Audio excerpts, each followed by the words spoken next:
Hi, this is Rudy Jones of PanamaStateBaseball.com. Welcome to the South Carolina College Baseball video recap for Thursday, January the 29th. There weren't supposed to be any games played in the state today, but as it turns out, lots of teams have adjusted their schedules over the weekend because of the prospect of inclement weather. We'll get into that a little bit more later, but let's get right now to the action that went on Thursday. Down in Panama City Beach, Florida, Florence-Darlington Tech got a pair of final inning wins on big rallies to win twice in the Visit Panama City Beach Classic. In the opener, the Stingers scored 7 runs in the bottom of the 6th inning, 4 of them on a grand slam by Gabe Harold, and went on to beat Chattahoochee Valley by a score of 14-7. Nick Capolello pitched 2 2/3 scoreless innings and struck out 5 to get the win in that game. In Game 2, the Stingers had another late rally. They were tied with Northwest Florida State at 1-1 after 7 innings, then exploded for 4 runs in the top of the 8th and held on to win by a score of 5-1. Trad Burton had a 3-run homer during that 4-run rally. And on the mound, Cooper Coleman started the game and went 3 up and 3 down for the first 3 innings. He struck out 5. So the Stingers now improved their record to 3-2. They will play again twice tomorrow in Panama City Beach. That tournament was adjusted because of, again, like all these others, because of possibilities of bad weather. Elsewhere, Point beat Columbia International twice. First game score was 3-0. The second game score was 8-2. The Rams, who fell to 0-5, were shut out until the 7th inning of Game 2 when Brant Badu had a 2-run double to give the Rams on the board. Elsewhere, Voorhees and Rio Grande moved their series up by a day. They were playing down in Denmark.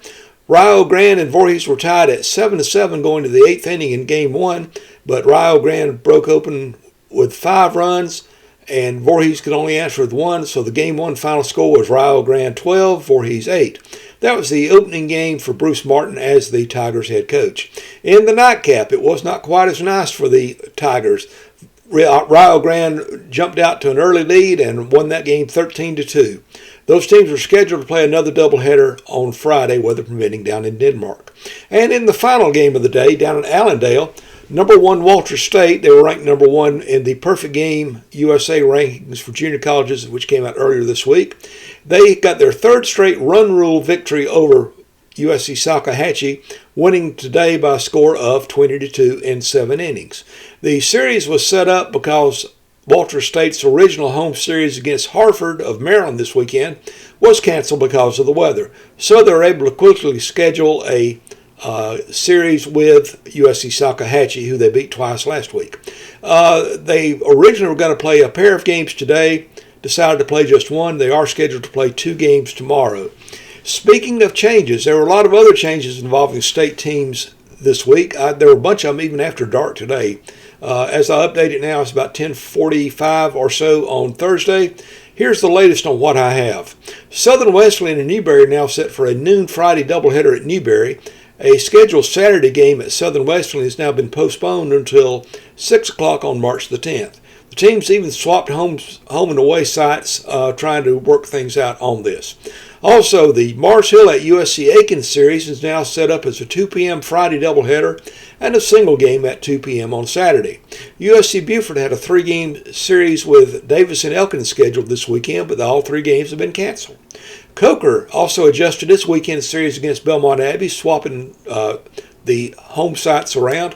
Now it will be a single game at 1 o'clock Friday in Hartsville. The games in Belmont Abbey have been canceled. Also, Claflin was involved in change. The Panthers are playing in the Willie Mays HBCU Invitational at Birmingham's Rickwood Field, and the other issues over the weather prompted some changes. The revised schedule for Claflin now, they're scheduled to play Clark Atlanta at 3:30 on Friday, sit out Saturday, then play a pair of games on Sunday. Game 1 is supposed to be Stillman at noon, and Game 2 is supposed to be Philander Smith at 2:30 on Sunday. Hang loose, you never know what's going to happen. There are some other changes that were made, also other things that I've posted about on Twitter, and before you head out to a ballpark, just try to make sure you find out there's still a game going on. Anyway, I'll provide updates as best I can On Twitter, my X account, the handle is Palmetto Base, also at PalmettoStateBaseball.com, and on the newly created Facebook group called Palmetto State Baseball Group, oddly enough. It sounds like we may get more snow in the Greenville area than we did last weekend.